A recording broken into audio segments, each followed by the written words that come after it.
ခွေးကိုက်ခံရရင်လုံးဝမလုပ်ရမယ့်အချက်၃ချက်ရှိတယ်တော်တော်များများကကိုယ့်အနေနဲ့ကိုယ်လှုပ်လိုက်ကြတဲ့အချက်တွေရှိတယ်အဲ့တော့တချို့အချက်တွေကအကူအညီမဖြစ်ပဲနဲ့ကိုယ်မှာရှိနေတဲ့ဒီခွေးကိုက်ဒဏ်ရာကိုပိုဆိုးစေနိုင်တယ်ခွေးယူယောဂဖြစ်နိုင်ခြေကိုပိုများတွားစေနိုင်တယ်ဒီဗီဒီယိုမှာကျွန်တော်ဘာတွေမလုပ်ရဘူးလဲဆိုတာကိုတေချာပြောမယ်ပြီးရင်ဘာတွေလုပ်ရမလဲဆိုတာကိုလည်းတေချာလေးပြောပြပေးမယ်ဗီဒီယိုကိုဆုံးထိအောင်နားထောင်ပေးပါဘာလို့ဒီလိုပြောရတာလဲဆိုတော့ကျွန်တော်တို့ခွေးယူယောဂလက္ခဏာတွေပေါ်လာပြီဆိုရင်တော့ဒီလူနာကတေဆုံးနိုင်ခြေ100%နီးပါးရှိပါတယ်ဒီလိုမျိုးခွေးယောဂဖြစ်ပြီးနောက်ပိုင်းမှာထိရောက်တဲ့ကုသမှုတွေကုထုံတွေမရှိပါဘူးဒါပေမဲ့အကယ်၍လက္ခဏာမပေါ်ခင်ကတည်းကကြိုတင်ပြီးတော့ကာကွယ်ဆေးတွေထိုးထားလိုက်မယ်ကာကွယ်တဲ့နည်းလမ်းတွေအသုံးပြုလိုက်မယ်ဆိုရင်တော့ဒါခွေးယောဂကို100%နီးပါးကာကွယ်နိုင်တယ်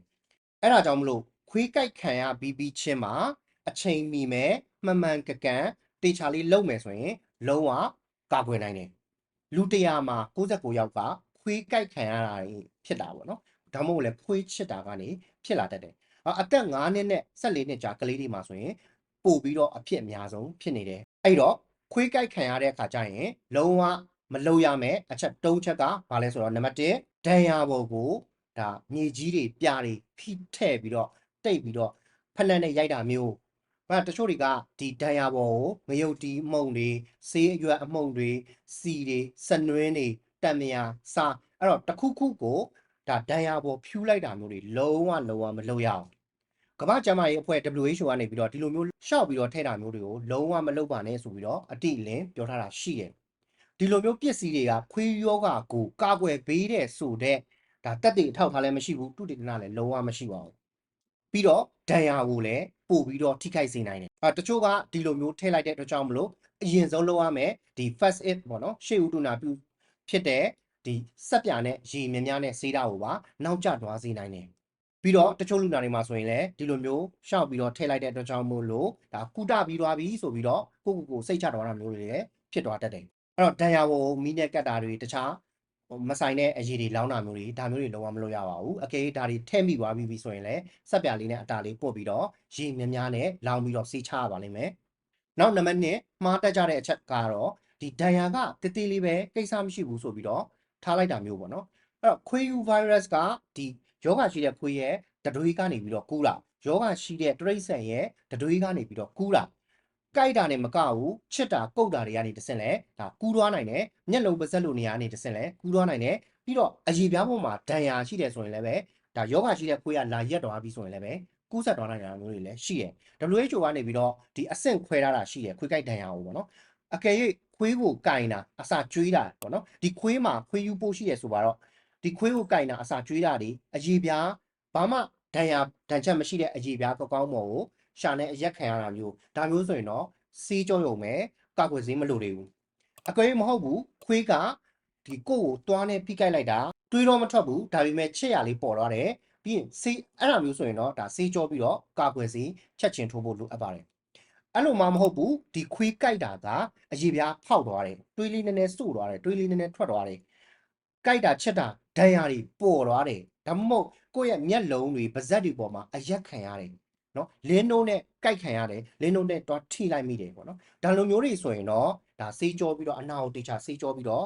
ကာကွယ်ဆေးထိုးရမယ်ပြီးတော့ immunoglobulin လို့ခေါ်တဲ့ဒါခွေးယူပြည့်စေထိုးဖို့လိုအပ်ပါတယ်အဲ့တော့ဒဏ်ရာတတိလေးဆိုပြီးတော့လည်းကိစ္စမရှိဘူးဆိုပြီးတော့သဘောထားလို့လုံးဝမရပါဘူးဒါလေးကမှားနိုင်တဲ့အချက်တွေမှာပါပါတယ်တခါတလေကျရင်တွေးမထွက်တဲ့ချစ်ရတတိလေးရတော့မှကာကွယ်ဆေးထိုးဖို့လိုလာနိုင်တယ်တခုတော့ရှိတယ်အရင်တော့ကဒီခွေးကာကွယ်ဆေးအပြည့်ထိုးထားတဲ့လူတွေဆိုရင်တော့ protocol ကွာနိုင်တယ်ပေါ့နော်နောက်နံပါတ်3ကဒါခွေးကိုစောင့်ကြည့်ရင်းနဲ့တချို့အချိန်ကုန်ရတာမျိုးတွေပေါ့နော်တချို့တွေကခွေးကိုက်ခံရပြီးဆိုရင်ခွေးကို10ရက်လောက်စောင့်ကြည့်ရမယ်ဆိုပြီးတော့စောင့်ကြည့်တယ်လူနာကိုဘာမှမလုပ်ဘူးဒဏ်ရာကိုဘာမှမလုပ်ဘူးဒီလိုမျိုးတော့လုံးဝမလုပ်ပါနဲ့လို့ WHO ကလည်းပြောထားပါတယ်အဲ့တော့ခွေးယောဂရှိတဲ့ data တွေမှာဒီတရိတ်ဆန်ကိုစောင့်ကြည့်လို့ရပါတယ်ဒါပေမဲ့ဒီစောင့်ကြည့်တဲ့ live ဖမ်းတဲ့ဒါနဲ့ပဲအချိန်ကုန်နေတာမျိုးမဖြစ်ပါစေနဲ့ဒီခွေးကိုလုံချုံနဲ့ချုပ်ထားနိုင်တယ်ဆိုရင်တောင်မှဒီအကိုက်ခံရတဲ့လူနာကိုတော့မဖြစ်မနေဆေးရုံဆေးကန်းသွားပြီးတော့ခွေးယူကာကွယ်ဆေးလိုအပ်တယ်ဆိုရင်တော့ထိုးလိုက်ရမှာဖြစ်ပါတယ်အဲ့တော့အိမ်မွေးခွေးကိုက်ခံရတဲ့အိမ်မှာရှိတဲ့ခွေးကကာကွယ်ဆေးထိုးထားတယ်ဆိုပြီးတော့လည်းလူမှာကာကွယ်ဆေးမထိုးဘဲလဲမနေလို့မရပါဘူးလိုအပ်ရင်မဖြစ်မနေထိုးရပါမယ်ဒီအိမ်ကခွေးကိုကာကွယ်ဆေးထိုးထားတယ်ဆိုတာဒီခွေးအတွက်ပဲကာကွယ်နိုင်တာဖြစ်ပါတယ်လူတွေကို ဒီယောဂပိုးကူးဆက်လာမှာကိုတော့မကာကွယ်နိုင်ပါဘူးတချို့တွေကတော့ရှိတယ်အိမ်ကခွေးကကာကွယ်ဆေးထိုးထားပြီးသားဖြစ်တော့ကြောင့်မလို့လူတွေကိုလည်းကူးနိုင်မှာမဟုတ်ဘူးဆိုပြီးတော့ယူဆနေကြတာရှိပါတယ်အဲ့လိုမျိုးလည်းမဟုတ်ပါဘူးအကယ်၍များအိမ်ကခွေးကတခြားအကြောင်းမျိုးကြောင့် virus ကူးဆက်လာတယ်သူ့စီမှာတော့မဖြစ်ဘူးဒါပေမဲ့သူကတဲဆောင်လာပြီးတော့ကိုကိုင်ရင်လည်းကိုစီမှာဖြစ်သွားနိုင်ပါတယ်ဒါလေးကတတိထားမဲ့အချက်တွေမှာပါပါတယ်အဲ့တော့ကျွန်တော်ပြောခဲ့တာကနံပါတ်1ကဒဏ်ရာပေါ်မှာဒီမြေကြီးတွေပြားတွေငရုတ်တီးတွေဆေးရွက်တွေဒါမျိုးတွေရှောက်ပြီးတော့တိတ်ပြီးတော့မထည့်ပါနဲ့နောက်နံပါတ်2ကဒဏ်ရာတတိလေးဆိုပြီးတော့ပေါ်ပေါ်ဆမနေပါနဲ့နည်းနည်းပါချစ်ရလေးတောင်မှကာကွယ်ဆေးလိုအပ်တာမျိုးတွေရှိနိုင်ပါတယ်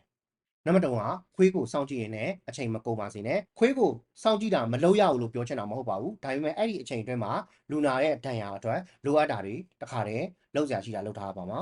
ကျမကြီးဌာနကိုအချိန်ပြီးတွားဖို့လိုအပ်ပါတယ်โอเคအခုချက်ချင်းလောက်ရမယ့်အရာတွေရှိတယ်အဲ့ဒါကတော့ဒီဒဏ်ရာရလာပြီဆိုရင်တော့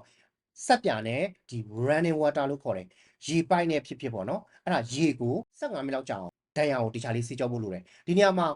ရေကိုခွက်နဲ့လောင်းလို့ရတယ်ဆိုပေမဲ့အဲ့တော့ဆက်ပြာနဲ့အနာကိုဆေးလိုက်ပြီးတဲ့အခါကျရင်ဖြစ်နိုင်တာကောင်းတာကပေါ့နော်ရေပိုက်ကလာတဲ့ရေနဲ့ဓာတ်ရိုက်အနာကိုစေးကြောပေးတာပိုကောင်းတယ်အဲ့ဒါမှရေထဲမှာရေနဲ့တိုက်ပြီးတော့ပိုးတွေကပါသွားမှာပေါ့နော်အဲ့တော့15မိနစ်ပြည့်အောင်ဆေးဖို့လိုအပ်တယ်လို့လည်းပြောထားတယ်ဒီရေပုံးထဲမှာပဲခြေထောက်ကိုနှက်ထားတယ်မျိုးမဟုတ်ပဲねဒါရေစီးနဲ့ဆေးပြီးတော့အညစ်အကြေးတွေဖယ်ဖို့လိုရတယ်ပေါ့နော်ပြီးတော့မျက်လုံးနဲ့ပါးစပ်ထဲဝင်နေဆိုရင်လည်းရေနဲ့တေချာလေးဆေးဖို့လိုအပ်တယ်ပြီးရင်ဆေးလိမ့်ချင်တယ်ဆိုရင်လည်းပဲဒါ15မိနစ်လောက်စောင့်ပြီးတဲ့အခါကျရင်ကျွန်တော်တို့တွေးကြရဆေးကိုတော့ရှောက်လိမ့်လို့မရဘူးဘီတဒင်လို့မျိုးပေါ့နော်အနာကျက်ဆေးတွေကိုရေနဲ့ဆက်ပြာနဲ့ဆေးပြီးတဲ့အခါကျရင်အနာကျက်ဆေးတွေအသုံးပြုလို့ရပါတယ်လိမ့်လို့ရပါတယ်ဒဏ်ရာကိုအရန်တွေးထွက်တယ်ဆိုတဲ့အခြေအနေမှာတော့ပတ်တီကနည်းနည်းပါးပါတော့လိုနိုင်တယ်ဒါပေမဲ့ပတ်တီကြက်စီတာကိုလုံးဝမလုပ်ပါနဲ့ခွေးကိုလိုက်တက်ဖို့လည်းမကြိုးစားနေပါနဲ့စေးုံစေးကန်းကိုအချိန်မဆွဲမဲနဲ့ပြစရာရှိတာမမြန်ပြပါနည်းနည်းပါးပါချစ်ရလေးရတော့ခွေးယူရောကကူးဆက်နိုင်ပါတယ်အဲ့တော့တချို့တွေကဒါခွေးကြိုက်ခံရတာတော်တော်ကြာနေပြီ4-5ရက်လောက်တပတ်လောက်ရှိနေပြီစေးုံစေးကန်းမတော်တော့ဘဲနဲ့ဒီတိုင်းပဲစောင့်ကြည့်လိုက်မယ်ဆိုပြီးတော့ယူဆနေကြတာတွေလည်းရှိတယ်အဲ့လိုမျိုးလည်းမဟုတ်ပါဘူးနည်းနည်းလေးအချိန်တစ်ခုကြာသွားတယ်ဆိုရင်တောင်မှဒဏ်ရာကျက်သွားပြီဆိုရင်တောင်မှဒီခွေးယူလို့တန်တရားရှိတယ်ခွေးကြိုက်ခံရတယ်ဆိုရင်အမြန်ဆုံးစေးုံစေးကန်းတွားပြီးတော့ကာကွယ်ဆေးထိုးဖို့လိုမလို့စစ်ဆေးပါလိုအပ်တယ်ဆိုရင်တော့ထိုးရမှာပေါ့နော်အဲ့တော့နောက်ကျမှရောက်လာတဲ့လူနာတွေအနေနဲ့လည်းဒီကာကွယ်ဆေးထိုးတာကအတိုင်းအတာတစ်ခုထိတော့ထိရောက်မှုရှိပါသေးတယ်ခွေးယူယောဂါကလက္ခဏာပြပြီးမှကုလို့မရတော့ပါဘူးလက္ခဏာပြပြီးမှကုမယ်ဆိုရင်ဒါ100%တည်သွားနိုင်တဲ့ယောဂတစ်ခုဖြစ်ပါတယ်ခွေးကြိုက်ခံရပြီးရင်အမြန်ပြရမယ့်အခြေအနေတွေတော့ရှိပါသေးတယ်အဲ့ဒါတွေကတော့ဒီမျက်နာတွေခေါင်းတွေလည်ပင်းတွေလက်ကိုအကိုက်ခံရတယ်ပြီးတော့ဒဏ်ရာကအရန်များတယ်ဒါမှမဟုတ်လေဒဏ်ရာအတွင်းနက်ကြီးဖြစ်တယ်ပြီးရင်ကလေးငယ်လေးတွေအကိုက်ခံရတယ်နော်ကလေးတွေမှာဆိုရင်တော့ခေါင်းနဲ့လည်ပင်းကထိခိုက်နိုင်ချေပိုများတာပေါ့နော်ပြီးတော့ကြောင်တွေမြောက်တွေလင်းတို့တွေဒါတွေနဲ့ထိတွေ့မိတယ်သူတို့တွေအကိုက်ခံရတယ်ဆိုရင်တော့ဒါမေးခိုင်ကာကွယ်ဆေးလည်းထိုးဖို့လိုတယ်ပြီးရင်ခွေးယူကာကွယ်ဆေးလည်းထိုးဖို့လိုလာနိုင်တယ်တေချာလေးစေးုံစေးကအမြန်ပြဖို့လိုအပ်ပါတယ်တချို့အနာတွေကကျွန်တော်အရန်ကြီးတယ်ဒါမှမဟုတ်လေအနာရင်းနိုင်ခြေရှိတယ်ပိုးဝင်နိုင်ခြေရှိတဲ့အတွက်ကြောင့်မလို့စေးုံစေးကအမြန်ပြဖို့လိုအပ်ပါတယ်ပိုးတက်ဆေးတွေကိုတပေါ်နဲ့ကို